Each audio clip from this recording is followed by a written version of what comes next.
It's the Group Chat Podcast. Hope everybody's having a wonderful day. Let's rock and roll. It is the Group Chat Podcast. We are having a wonderful time so far.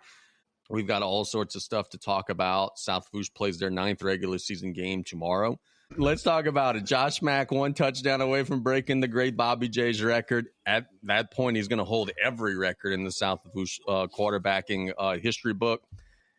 We're excited. Baby J had a chance on Friday. It bounced off his shoulder pad. We're excited. It should come tomorrow. Looking at the Tarpons Tales website, which I frequent, he was right on the cusp this year of breaking all these records, and he's had probably a better year than anybody thought he would, outside their locker room. Shout out to Josh Mack. Dude is crushing it this year, breaking all the records. We got a winning record. We got an offense, the best offense in the history of the school. End of the year's coming up, and those records are falling every week. So we got receiving records falling. We got passing records falling. We need to get Meathead back in the lineup so he can get some rushing records. And shout out to Draven Hughes, filling in for Meathead while he's healing up that ankle.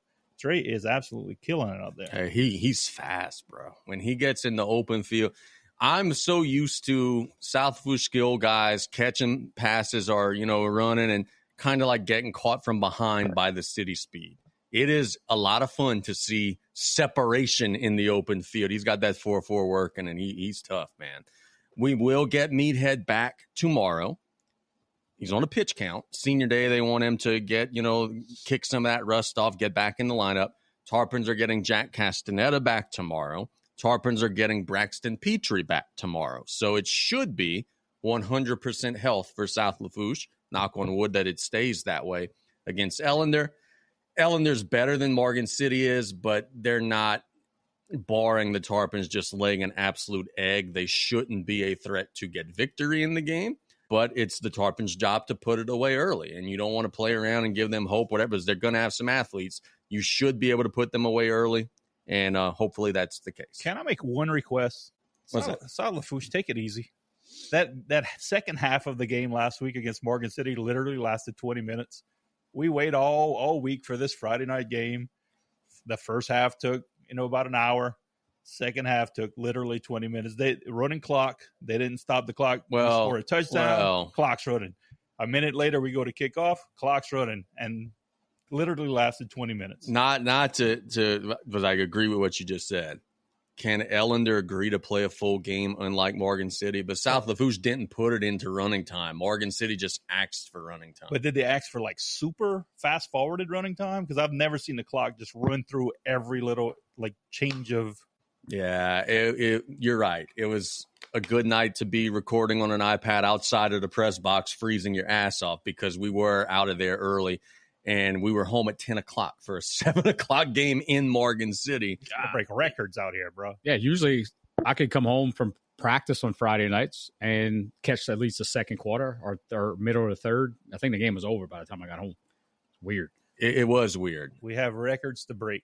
Let's play a full second half. Let's win by just as much as we did last week. I don't think Ellender's going to do the Morgan City of, let's just go running time in this. I think they've got a little better of a handle on their program. It might be running time, but the Tarpons are going to have to be up 42 to get it there. They're going to have to earn the running time, unlike last week, which should be fun. In the area, tomorrow, one of the big games is Tarpon and Thibodaux. Thibodaux has been all year, bro. We too low in your power rankings, dude. We 4. We 7-1. Why are we so low? Prove me wrong tomorrow. You got Tarpon tomorrow. They're coming to you. On paper, should be a pretty good matchup. They stopped the run well.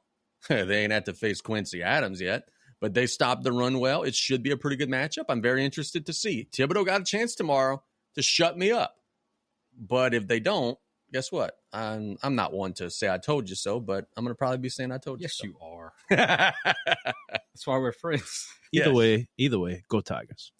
Go Tigers. Oh, you're a Thibodaux guy, huh? I thought you were a Lockport guy. I'll just be that guy. Spread on there if we're picking. I mean, do you want me to be honest? Minus 15.5 for Tarpon. As a person I was going to say 13.5. I say as a person who has Thibodaux 4th in my power rankings, I think Tarpon's going to them tomorrow. I do.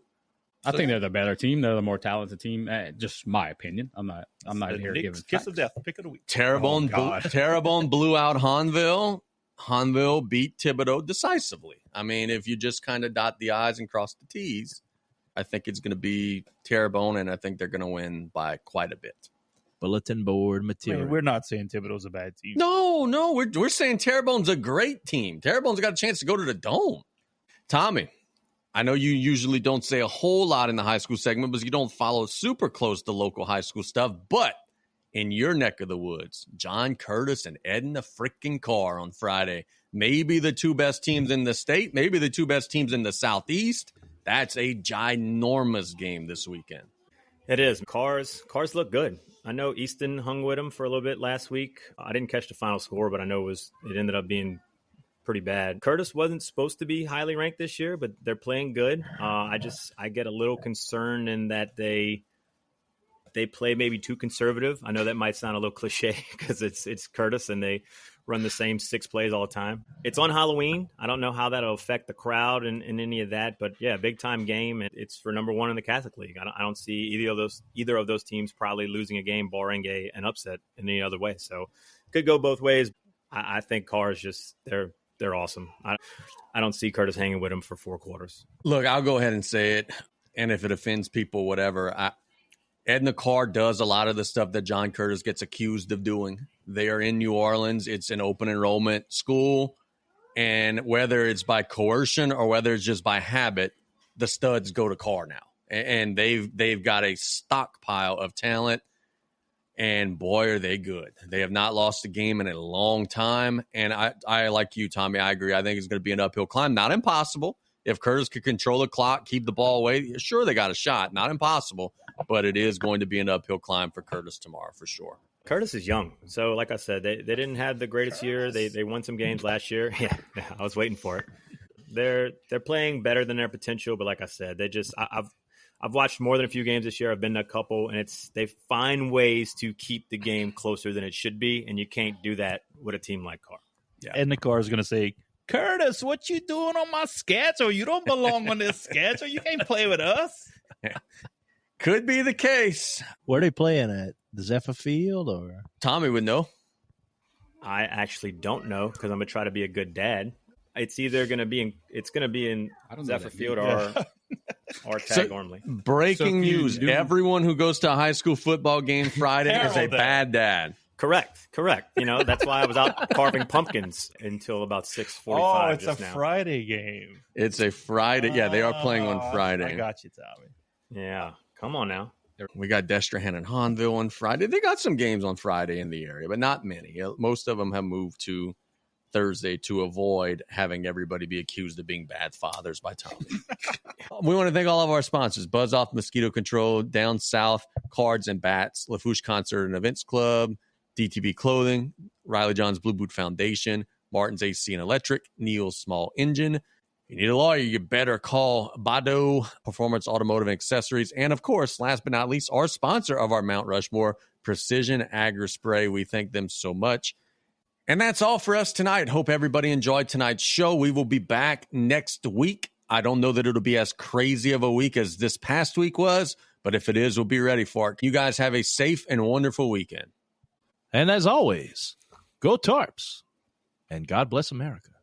It's the Group Chat Podcast.